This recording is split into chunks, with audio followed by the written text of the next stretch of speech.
Me Priyanka is describing the topic schedule. Schedule को हम कार्यसूची या फिर टाइम टेबल भी बोलते हैं। जब भी हम कोई काम करना चाहते हैं तो काम करने से पहले हम टाइम टेबल बनाते हैं, पहले उसका शेड्यूल बनाते हैं कि हमें इस टाइम पे ये वाला काम करना है और इस टाइम पे ये वाला करना है। और काम करना है तो वो किस तरीके से करना है, कौन सा मेथड यूज करना है, वहाँ पे क्या अप्लाई करना है, क्या अप्लाई नहीं करना। काम के टाइम पे हमें ये बीच में ये करना है या ये करना है, हमें कौन सा वहाँ पे शेड्यूल बनाना है, किस तरीके से वो चीज़ें करनी हैं, ताकि हमारा काम भी पूरा हो जाए और हमारा टाइम भी बच जाए और काम बीच में अधूरा ना रहे। टाइम के अकॉर्डिंग हमें उसको कंप्लीट कर लेना है। इसको हम शेड्यूल बोलते हैं या फिर टाइम टेबल या फिर कार्यसूची भी बोलते हैं, यानी कि काम करने की सूची। काम करने से पहले हम लिस्ट बना लेते हैं, हमें इस टाइम पे ये वाला काम करना है। अगर हम कोई सर्वे करते हैं तो सर्वे के टाइम पे कार्यसूची का क्या मीनिंग होता है, यानी कि कहीं पे भी हम जैसे हेल्थ वर्कर होते हैं, हेल्थ वर्कर अगर सर्वे के लिए जाते हैं तो वहाँ पे जो भी लोग होते हैं उनसे क्या करते हैं, वो क्वेश्चन पुट करते हैं, यानी कि वो लिस्ट को पहले से ही बना के ले जाते हैं। वहाँ पे कार्यसूची वो होती है जिसमें लिखित प्रश्नों की सूची होती है, यानी कि सर्वे करने से पहले ही जो भी टॉपिक उनका है सर्वे का, उसके रिगार्डिंग वो पहले ही क्वेश्चन बना लेते हैं और वहाँ पे जाने के बाद वहाँ पे लोगों से प्रश्न पूछते हैं, जिसमें सर्वेक्षण अपनी समस्या के विषय में तैयार करता है। यानी कि जो भी सर्वे करने वाला होता है वो अपनी समस्या के विषय, यानी कि जो भी उनका टॉपिक होता है, जिस भी टॉपिक पे वो सर्वे कर रहे हैं उसके रिगार्डिंग ही अपने क्वेश्चनों की सूची बनाते हैं। इसी को हम कार्यसूची कहते हैं, यानी कि सर्वे करने से पहले ही वो अपने क्वेश्चनों को बना लेता है, यानी कि टाइम टेबल बना लेता है। हमें इतने टाइम में इतने घर कवर करने हैं और हमें ये उनसे क्वेश्चन पुट करने हैं, यानी कि पहले से वो अपना टाइम टेबल वहाँ पे बना के रखते हैं। कार्यसूची प्रश्नों का ऐसा समूह है जिसमें साक्षात्कारकर्ता दूसरे व्यक्ति के आमने सामने पूछता है, यानी कि जो भी क्वेश्चन पूछने वाला होता है वो दूसरे व्यक्ति से अपने आमने सामने फेस टू फेस क्वेश्चन पूछता है और उसके आंसर भी वहाँ पे लेता है। और क्या, जो क्वेश्चन का आंसर देने वाला होता है वो वहाँ पे आंसर देता है। ये किसके अकॉर्डिंग था, गुड और होट के अकॉर्डिंग। गुड और होट ने ये डेफिनेशन दी थी कि शेड्यूल या फिर कार्य सूची वो होती है जिसमें प्रश्नों की सूची होती है और जिस भी टॉपिक पे सर्वे किया जाता है उस टॉपिक से रिलेटेड ही वहाँ पे क्वेश्चन पूछे जाते हैं। इसमें क्या, प्रश्नों का समूह होता है जिसमें इंटरव्यू लेने वाला यानी कि साक्षात्कारकर्ता और वहाँ पे जो भी उपभोक्ता यानी कि क्वेश्चनों का आंसर देने वाला है वो अपने क्वेश्चनों का आंसर देता है फेस टू फेस, यानी कि आमने सामने वो उनका आंसर करता है। इसी को हम शेड्यूल या फिर कार्यसूची बोलते हैं।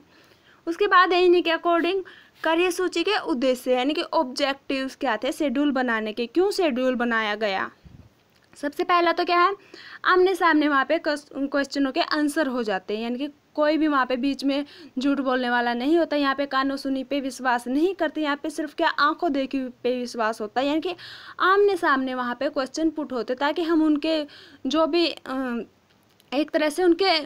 विचार होते हैं, जो भी उनके विचार हैं, उनके इशारे हैं, उनको भी हम वहाँ पे समझ सके, यानी कि इशारों के तहत भी हम उनकी जो बातें हैं उनके आंसर जो वो दे रहे हैं उनको हम समझ सके और उनको आमने सामने अच्छे तरीके से उनको समझ सके, इसलिए भी शेड्यूल बनाया जाता है। और क्या, वास्तविक व प्रमाणिक तथ्यों की प्राप्ति, यानी कि जो कि सच है वहाँ पे, जो सबूतों के तहत, प्रमाणिक क्या, सबूतों के तहत जो भी वहाँ पे बातचीत होती है सबूतों के तहत वहाँ पे हमें उन बातों के आंसर वहाँ पे मिलते हैं। और क्या, पक्षपात रहित प्रणाली। पक्षपात रहित का मीनिंग क्या है, वहाँ पे कोई भी ऑब्जेक्शन उठाने वाला नहीं होता, यानी कि कोई भी वहाँ पे एक तरह से जैसे अपोजिट पार्टी होती तो अपोजिट पार्टी वहाँ पे नहीं होती। सिर्फ क्या, जो आंसर देने वाला वो सीधे सीधे डायरेक्ट अपने आंसर दे सकता है और वो हमसे भी कुछ क्वेश्चन कर सकता है, उसमें कोई भी बीच में वहाँ पे ऑब्जेक्शन नहीं उठाता। उसके बाद क्या, अधिक सूचना किस तरह से हमें प्राप्ति हो जाती है, हम अच्छे से उनसे पूछेंगे, वो हमसे पूछेंगे और इस तरह से हमें क्या, वहाँ पे जितनी हमें सूचना चाहिए होती है हो सकता है कई बार उससे ज़्यादा भी हमें वहाँ पे सूचना मिल सकती है। तो इस तरह से हमें पूरी वहाँ पे सूचना प्राप्त होगी, यानी कि जिस भी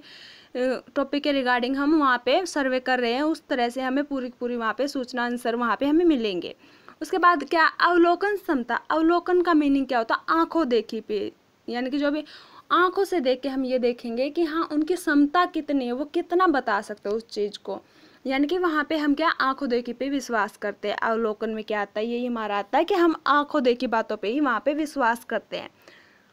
और इस तरह से वही फिर क्या हमें महत्वपूर्ण तथ्यों की प्राप्ति होती है, जो जो वहाँ पे जरूरी तथ्य हैं, जरूरी बातें हैं, उनकी हमें वहाँ पे प्राप्ति होती है। और दोषपूर्ण लेखन से छुटकारा। दोषपूर्ण लेखन में क्या आता है, जो भी वहाँ पे अगर कई बार क्या होता है कि रिटर्न हम उनसे पूछ लेते हैं, रिटर्न में क्या होता है वो दोषपूर्ण यानी कि कई बार गलत लिख देते हैं, ठीक है। तो उन्हें क्या है, जब हम आमने सामने करेंगे तो वो क्या है, गलत बोलने में या फिर वहाँ पे गलत लिखने में, गलत बोलने में, आमने सामने जब होंगे तो उसको हेजिटेशन होगी, वो गलत नहीं बोल पाएगा। और अगर वो गलत बोलना भी चाहेगा या फिर झूठ बोलना भी चाहेगा तो उसके इशारों से हमें पता चल जाएगा, उसकी बॉडी लैंग्वेज से हमें पता चल जाता है कि वो झूठ बोल रहा है। इसलिए हम उसको वहाँ पर बोल भी सकते हैं कि आप, हमें लग रहा है कि आप झूठ बोल रहे हो, तो हम उनसे पूछ भी सकते हैं। और इस तरह से हम दोषपूर्ण लेखन से वहाँ पे छुटकारा पा सकते हैं। उनकी बॉडी लैंग्वेज को भी देख के हम वहाँ पे दोषपूर्ण लेखन से छुटकारा पा सकते हैं। इसी को हम अवलोकन क्षमता बोलते हैं, कि हम आंखों से उनकी बॉडी लैंग्वेज को वहाँ पे देख सकते हैं, और लैंग्वेज, उनकी बॉडी लैंग्वेज को देख के हम वहाँ पे बिल्कुल सच्ची वाली घटना को हम वहाँ पे देखते हैं। और इस तरह से जब हम आमने सामने पूछते हैं, आँखों से देखते हैं, तो जहाँ पे भी जो हम जो भी तथ्य ले रहे हैं, वहाँ पे जो भी हमारा टॉपिक है, तो वहाँ पे विश्वसनीयता बढ़ जाती है, यानी कि एक दूसरे के ऊपर वहाँ पे विश्वास इस तरह से बढ़ जाता है जब दो व्यक्ति आमने सामने बातें करते हैं। उसके बाद है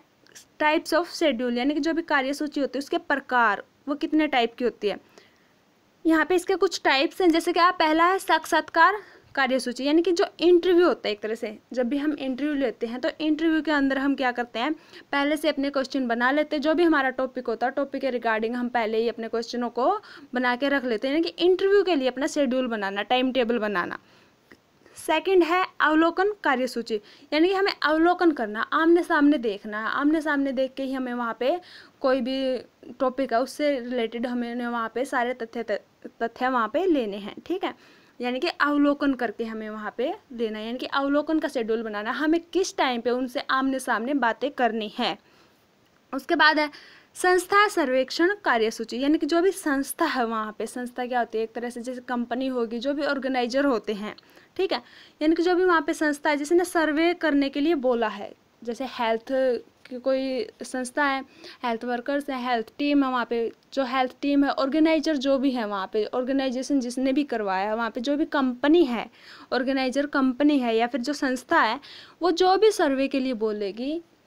हेल्थ संस्था है जो भी, वो सर्वे के लिए बोलेगी, वो टॉपिक देगी, तो उसके लिए हम पहले से जो शेड्यूल बना के रखते हैं कि हमें इस टाइम पे ये सर्वे करना है, किन किन से हमें जाके पूछना है, कौन सा एरिया हमें लेना है, क्या क्या हमें क्वेश्चन वहाँ पे पूछने हैं, यानी कि संस्था के रिगार्डिंग जो भी संस्था वहाँ पे सर्वे के लिए बोलेगी, उसके लिए हमने जो भी शेड्यूल बनाना है उसको हम संस्था सर्वेक्षण कार्यसूची बोलते हैं। उसके बाद दस्तावेज संबंधी कार्यसूची, दस्तावेज में क्या आ जाता है, हमारा कानूनी तरीका, ठीक है, जो भी हमें वहाँ पे डॉक्यूमेंटेशनल फाइल तैयार करनी होती है, जो भी वहाँ पे सबूत इकट्ठा करने होते हैं, उनके लिए हम क्या है, दस्तावेज संबंधी कार्यसूची बनाते हैं। जैसे कोई भी कहीं पे कुछ भी एक्शन हो जाता है